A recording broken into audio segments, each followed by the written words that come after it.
Jan Husum, na ocasião do evento que deu origem a esse livro, esteve presente e falou na conferência de abertura sobre sua admiração pela quantidade de professores universitários brasileiros que formam a comunidade de debate e teoria da história, temática principal das suas obras.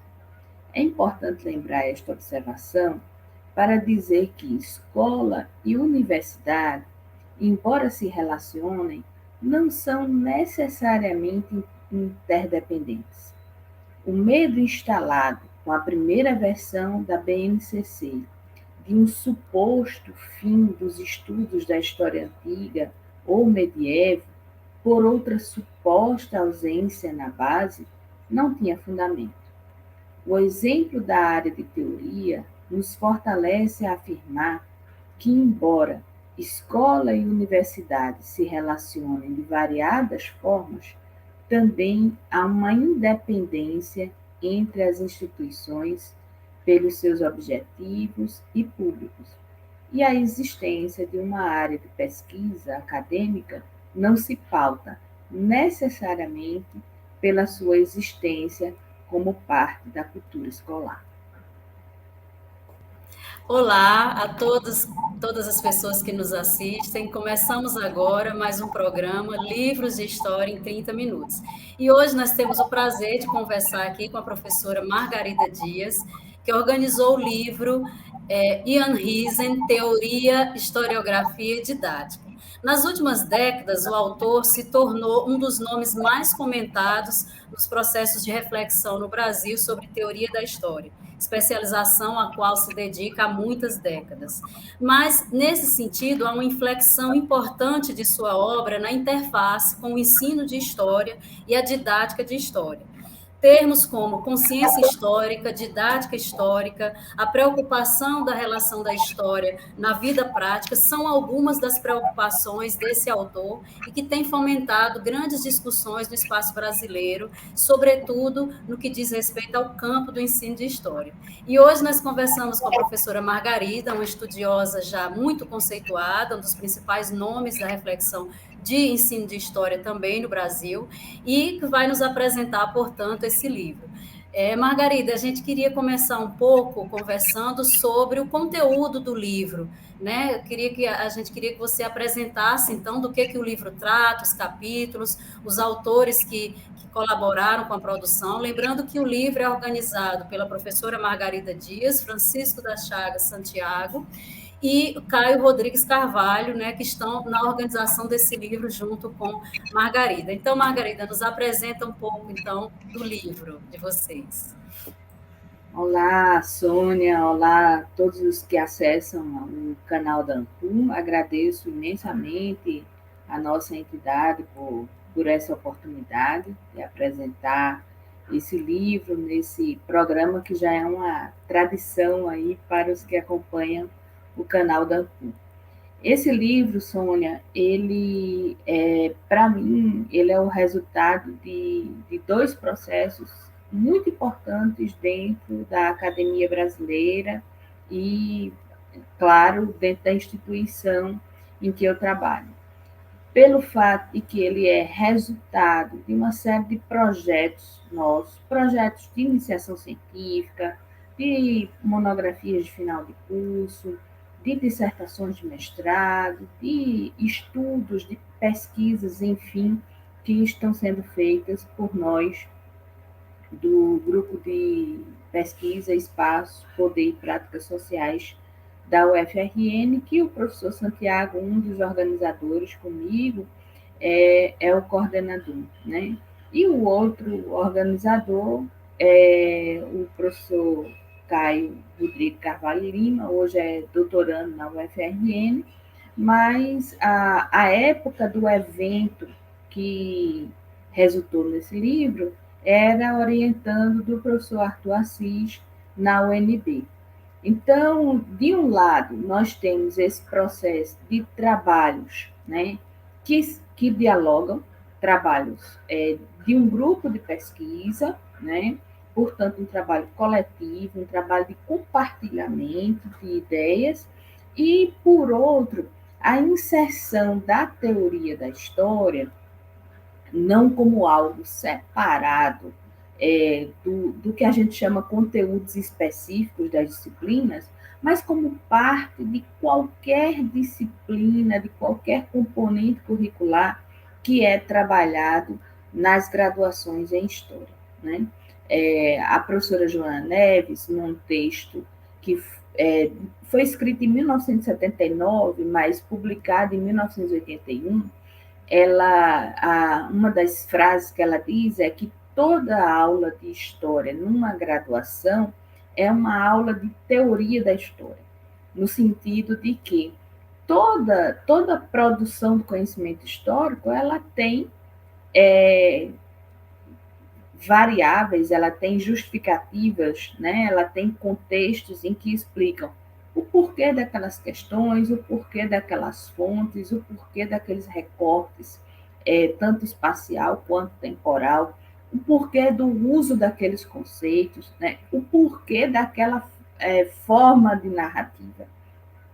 Então, nós temos tentado implementar nas nossas disciplinas sempre essa ideia de que a teoria não é algo separado, não é um componente curricular específico, embora haja, né, nos currículos, é muito comum tanto haver, né, se tornou bastante tradicional no Brasil, a disciplina de introdução aos estudos históricos, às vezes introdução à história e teoria da história, mas ela não pode ser vista como algo específico desses componentes curriculares, mas como algo que perpassa todos os componentes, toda a formação do profissional de história. Então, esse livro, Sônia, é o resultado disso, é o resultado desse trabalho coletivo, desse grupo de pesquisa e da inserção da teoria como algo de reflexão permanente da produção do conhecimento histórico, né, na formação dos profissionais de história. E aí, como a gente vinha fazendo isso, né, nós convidamos à época, né, já faz bastante tempo, o evento foi em 2015, depois eu vou explicar porque houve esse lapso de tempo tão grande para a publicação do livro, mas à época nós tentamos reunir colegas, né? Claro que nós tínhamos limitações de recurso, de tempo e tal, mas nós tentamos reunir colegas que discutissem os três caminhos que a gente tentou tomar, né? Teoria, historiografia e didática, né? Então, os três campos, vamos dizer assim, que o autor trabalha em suas publicações e nós tentamos reunir, então, colegas que refletissem exatamente sobre esses três campos. Por isso, no evento, o professor Estevão Martins esteve conosco, né? Infelizmente, ele não pôde contribuir com o livro, né? O Arthur Assis, o próprio autor que nós estávamos discutindo, o Jan Hilsen, coincidiu que ele estava vindo ao Brasil para receber o título de doutor honoris causa na UNB, e aí se dispôs, vir até Natal, então ele esteve conosco, fez a conferência de abertura, contribuiu com 2 textos para esse livro, né? O professor Sérgio Duarte, o professor Rafael Sade, o professor Itamar Freitas, o professor Pedro Caldas e a professora Ana Carolina Pereira. Então, esses são os nossos debatedores durante o evento, que escreveram textos, né, refletiram junto conosco e refletiram, como eu disse antes, a partir desses 3 grandes temas: teoria, historiografia e didática. Muito obrigada, Margarida. Acho que o livro, né, tem contribuições importantes, né, de reflexões, inclusive reflexões críticas, né, sobre a própria obra, e o próprio Riese, né, como você apresenta, colabora aí, tem 2 textos, né, muito interessantes, e eu queria que você falasse um pouco, na sua opinião, né, a partir inclusive desses estudos, dessas várias pesquisas que vocês têm feito, inspiradas também, perpassadas pela influência de Riese, que você falasse um pouco o que o livro talvez projeta de novidade, o que ele acrescenta, digamos assim, nesse processo de reflexão, talvez até a partir desses textos que Riesen faz uma autocrítica, ele faz uma reflexão, inclusive eu vi lá o conceito de engajamento, né? Eu queria que você falasse um pouco como é que você vê aí essa contribuição do livro nesse momento, né? O Riesen continua sendo, né, um autor de grande inserção no espaço brasileiro, né, desde que sua obra é lançada aqui na primeira década dos 2000. E aí, então, como é que a gente pode pensar, então, essa contribuição do próprio livro a essa discussão? Sônia, eu considero esse momento em que Hilsen esteve aqui e entregou esses 2 textos, né, muito significativo, porque ele estava lançando aquele livro dele, Teoria da História, em que ele não só sistematiza, né, mas como ele reorganiza, de uma certa forma, a obra dele. Então, eu compreendo que foi um momento assim de inflexão, né, nas reflexões que ele trazia, e eu considero de fato esse texto, e em particular esse que você se referiu, que se intitula Engajamento na Perspectiva da Meta-História, ele entregou um texto em alemão e um em inglês. Nós fizemos a tradução, mas também nós publicamos os textos no original para quem tem acesso às línguas, né, fazer as comparações e fazer a reflexão na língua em que ele escreveu. Então, isso eu considero uma coisa muito importante. E uma coisa, Sônia, você se referiu já mais de uma vez que ele tem sido muito apropriado pelo pessoal do ensino, e uma das coisas que nós queríamos deslocar nesse evento e nos textos, e eu acho que nós conseguimos, é que, claro que todo autor, né, sobretudo um autor estrangeiro, numa língua que não é muito acessível para nós brasileiros, embora haja muitas pessoas que leiam no original, em alemão, mas, sobretudo, para os alunos, professores da educação básica e também professores universitários que não acessam a língua,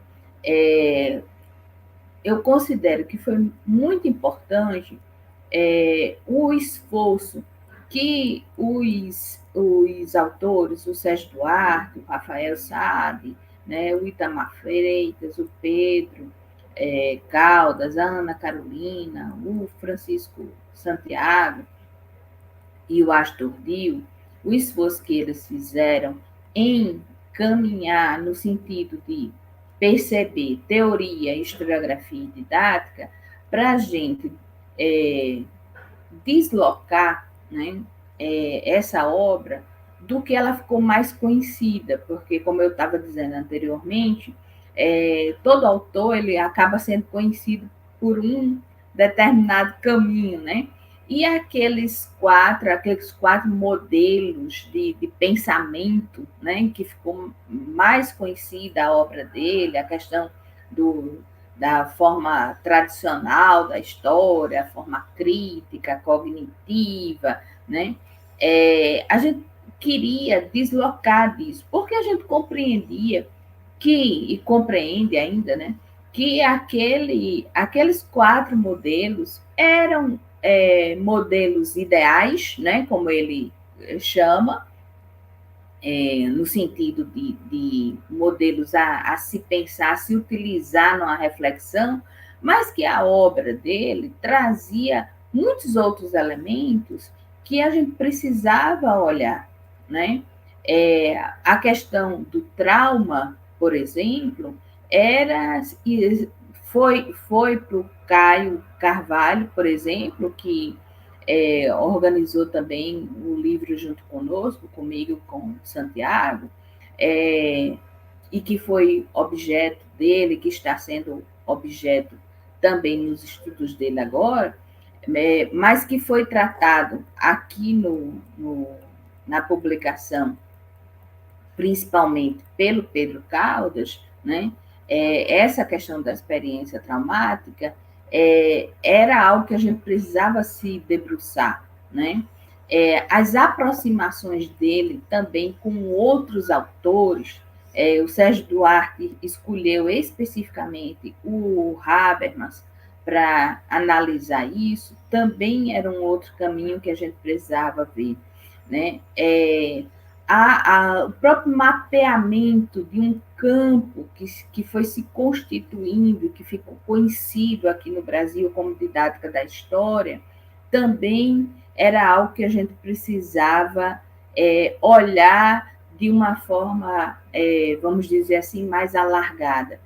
O Itamar Freitas fez um levantamento muito interessante no texto dele, que foi como os periódicos brasileiros especializados, entre 2001 e 2015, recepcionou essa obra desse autor, né? Então, cada um desses textos remete, né, a um aspecto que os autores observaram dentro desses três grandes campos, teoria, historiografia e didática, e que tinha por objetivo a gente ir muito além daqueles quatro grandes modelos que ele é sempre referenciado. Repito, isso não é ruim, né? Mas isso restringe bastante a potencialidade desse autor. Eu tenho uma impressão, Sônia, e é pura impressão minha, né? Que também a grande repercussão da obra de Rios no Brasil foi porque nós estávamos num momento, né, quando a obra dele, primeiro o Astor Dill o traduziu ainda na década de 80, publicou alguns textos dele aqui.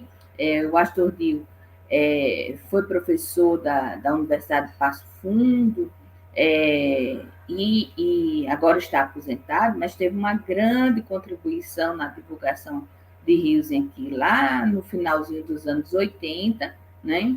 Então, ele foi o primeiro a trazer esses textos para cá, mas, sobretudo, quando o professor Estevão Martins traduziu os três livros dele, né, do Rios, e publicou pela UNB, eu acho que o grande impacto foi que nós estávamos, né, sob aquele momento de uma falta de perspectiva sobre a possibilidade mesmo de o ensino, né, tanto o ensino na educação básica, o ensino de história na educação básica, quanto as compreensões sobre a produção do conhecimento histórico na universidade estarem sobre um momento assim muito de falta de perspectiva mesmo, nossa, então a história ela não serve, ela não trabalha com evidências, ela vive uma crise muito grande. Então, eu acho que a obra dele teve esse impacto positivo no sentido de compreender que efetivamente a ciência histórica, ou se você não compreender como ciência, a área de produção do conhecimento histórico, lidar com muitos problemas de interpretação, de representação, isso não quer dizer que ela também não possa dar respostas, né, sobre como nós vivemos hoje, por que nós vivemos assim, quais foram as tomadas de decisões que interferiram no nosso presente e que podem interferir no nosso futuro.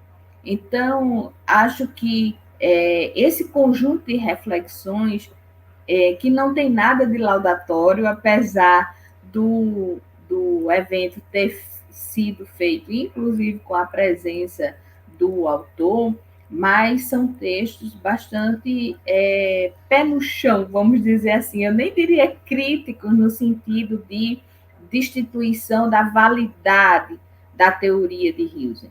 Eu diria pé no chão, no sentido de discutir, certo, como é que esse autor nos oferece elementos para a gente entender as nossas realidades, né? Inclusive as realidades brasileiras, né? O que nós vivemos, o que nós vivenciamos, o que nós escrevemos aqui no Brasil.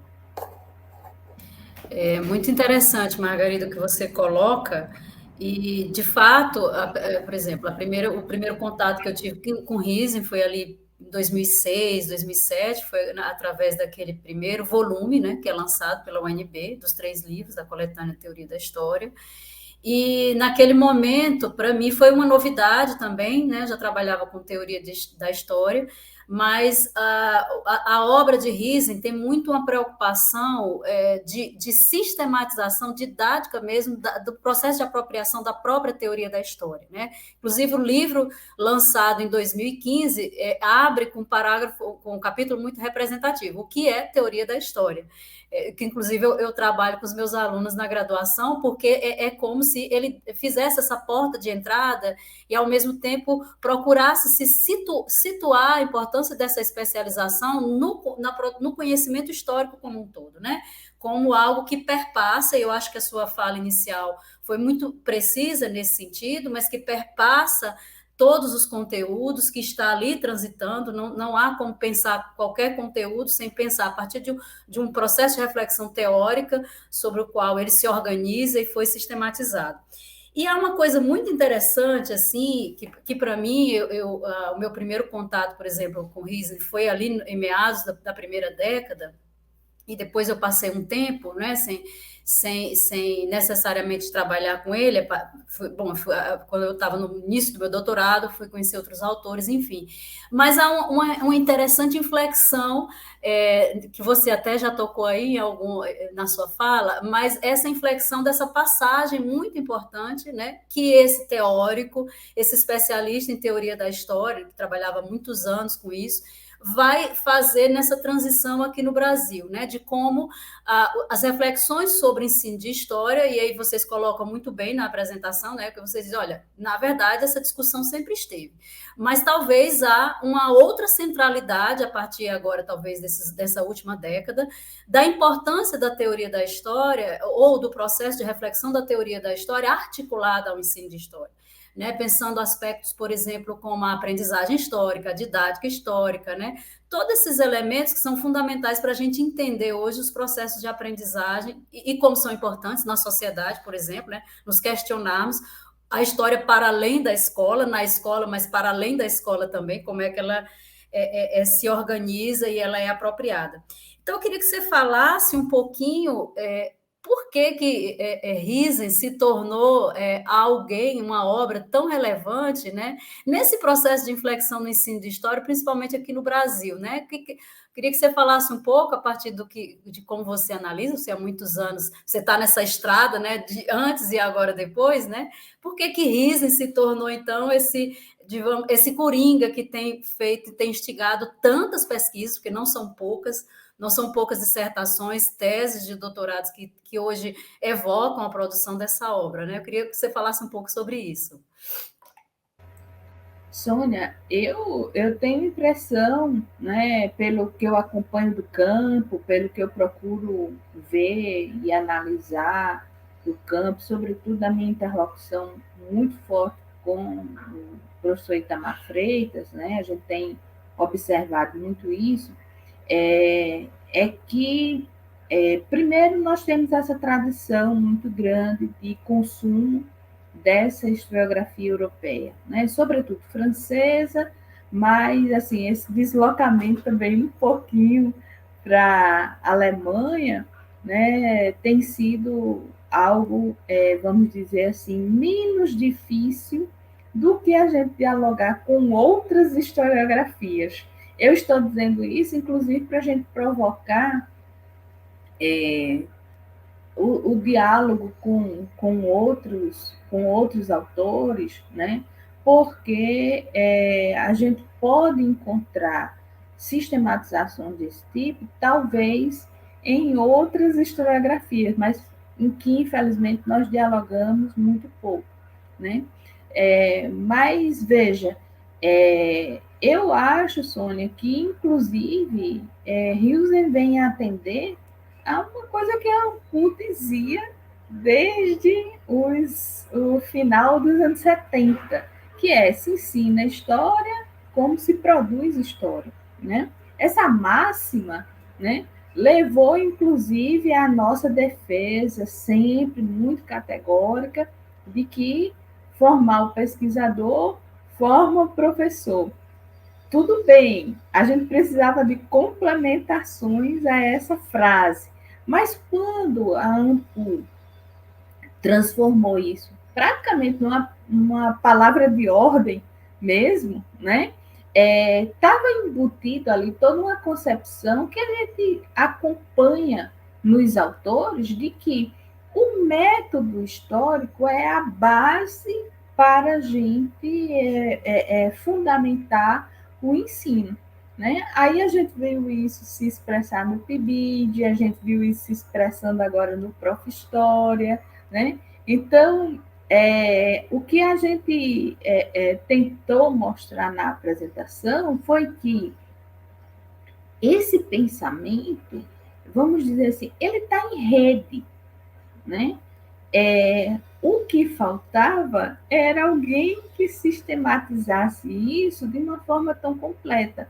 E eu acho que foi isso que aconteceu. Né? A obra do Riesen, e aí tem sempre aquele momento que deu certo. Né? É interessante como o professor Astor Dill tinha trazido isso nos anos 80, né? Mas não sei, talvez foi um momento da política brasileira, um momento de contraponto à ditadura e tal, e ele foi conhecido, ele foi debatido, mas ele não teve a repercussão que ele teve depois. Aí eu acho que também o fato de o professor Estevão ter traduzido as 3 obras, né, e tal, de uma forma mais sistematizada. Então, e eu acho que foi o outro momento também, foi aquele momento em que nós estávamos precisando de um autor que dissesse, olha, gente, peraí, vamos lá. Primeiro, teoria da história não está dissociado do ensino de história, pelo contrário, está junto, né? Isso fundamenta, um fundamenta o outro, embora, né? Porque aí o Rios também tem isso, embora o professor não possa se formar exclusivamente com isso, ele precisa dialogar também com outros saberes. Que também outras autoras, outros autores diziam isso aqui no Brasil, mas aí também tem, talvez, vamos lá, né, o ditado popular, santo de casa não faz milagre, talvez a gente estivesse precisando desse santo de fora, mas eu acho que é uma série de variáveis que acaba favorecendo a inserção desse autor de uma forma muito, muito abrangente. E talvez por isso, Sônia, aqueles 4 grandes modelos de escrita da história tenha repercutido tanto e ele seja tão conhecido, tão referenciado por aqueles 4 modelos, né? De a gente procurar entender a forma como as pessoas consomem história, porque aí você que é alguém da história pública, né, sabe o quanto tudo isso também tem a ver com uma forma de consumo da história, né? Afinal, como a história serve no momento desse que nós estamos vivendo no Brasil, de eleições muito calorosas, como a história serve para entender aquele filme que está fazendo sucesso no cinema, como a história serve para entender aquela novela que é um produto tão nosso e que a gente consome como se fizesse parte das nossas próprias vidas, né? Então,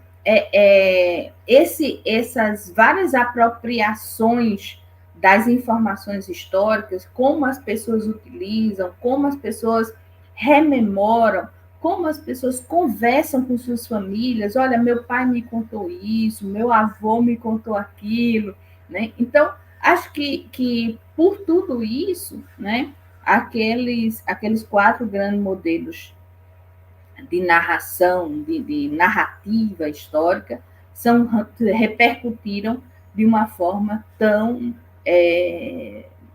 foi realmente impressionante, né, a forma como o autor repercutiu. E eu acho que, sobretudo, esse papel de sistematizador, de organizador. Olha, nós temos vários temas aqui que nós precisamos discutir. Tudo isso tem a ver com teoria da história e tem a ver com ensino de história. Então, eu entendo que o Ian Hilsen, ele foi, né, esse grande sintetizador, né? Ele organiza, ele sistematiza e ele dá assim uma caixinha de presente para a gente ir desembrulhando. E, obviamente, quando a gente vai desembrulhando, a gente encontra outros aspectos muito positivos, a gente encontra contradições, a gente encontra tudo que é da beleza do aprendizado, de alguém que pensa, de alguém que escreve, de alguém que se expõe por meio da sua obra, né? Aí, claro, a gente vai encontrar críticas, a gente vai encontrar uma série de coisas, inclusive para a gente pensar, mas isso nos serve mesmo? Ou será que isso é específico de uma experiência alemã, do qual o autor está falando e qual ele não nega, né? Mas serve, inclusive, para a gente pensar isso, até que ponto essa teoria nos oferece elementos e quais elementos nós precisamos inventar, nós precisamos ir além, nós precisamos se apropriar desse trabalho, mas refletir sobre nossas próprias dificuldades e nossas próprias experiências. Muito obrigada, Margarida. Vou só aqui novamente falar aqui o título, apresentar o livro, Ian Riesen, Teoria e Historiografia Didática, organizada por Margarida Maria Dias de Oliveira, Francisco das Chagas Fernandes Santiago Júnior, Caio Rodrigo Carvalho de Lima. Margarida, para quem está interessado em ler, em adquirir o livro, como é que pode fazer? Vi que é pela editora Cabana. Então, dê aí uma informação para quem está nos assistindo, como é que tem acesso ao livro. Nosso compromisso foi de publicar gratuitamente, então ele é um e-book gratuito no site da Editora Cabana, é só entrar no site da Editora Cabana e baixar gratuitamente. Inclusive, Sônia, eu queria elogiar o trabalho dessa editora, né? São egressos do Prof. História, profissionais de história que investiram em um projeto gráfico totalmente diferenciado. Vocês vão ver, já estão vendo aí pela capa que está sendo exposta, mas ao baixar o livro vocês vão ver o projeto gráfico muito diferenciado que a editora Cabana vem investindo. Então, prestigiem também o site da editora, vejam as outras obras que ela tem e baixem gratuitamente este livro. Obrigada, Margarida, por esse bate-papo tão interessante, essa reflexão tão necessária. E a gente agradece muito mais uma vez, e vocês ficaram aqui com mais um programa, Livros de História em 30 minutos, né? Até a próxima. Tchauzinho.